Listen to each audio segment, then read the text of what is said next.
তুফান যখন শুরু হয়, জলোচ্ছ্বাস যখন শুরু হয়, ঘূর্ণিঝড় যখন শুরু হয়, সিডর যখন শুরু হয়, বন্যা যখন শুরু হয়, তখন বোঝা যায় আল্লাহ কারে কয়। ভূমিকম্প হলে বাঁচার জন্য সব দেয় দৌড়। টেলিভিশনের কিছু লাইভ প্রোগ্রাম দেখলাম, উপস্থাপকও দৌড়, অতিথিও দৌড়। দেখেন নাই? লাইভ ব্রডকাস্টিং হচ্ছিল কি, সরাসরি সম্প্রচার। যখন দেখা যাচ্ছে চেয়ার কাঁপতেছে, উপস্থাপক দৌড়, আর মেহমানরা বসে আছে মাইক নিয়ে। কিছুক্ষণ পরে আরো কাঁপাকাঁপি বেড়ে গেল, মেহমানও দৌড়। কথা কন। 20 তলা 30 তলা দামি দামি বিল্ডিং গুলোর ফ্ল্যাটের ভেতরে যারা থাকে, তুফান শুরু হলে দেয় দৌড়। কথা কন। ভাড়াটিয়ারা দৌড়ায়, বাড়িওয়ালারা দৌড়ায় না। নিজের বাড়ি তো, এই জন্য দৌড় দেয় না।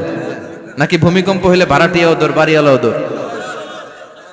র্যাবের প্রধান দৌড়, পুলিশ প্রধান দৌড়, শুধু প্রেসিডেন্ট আর মাননীয় প্রধানমন্ত্রী দৌড়ায় না। কথা কন।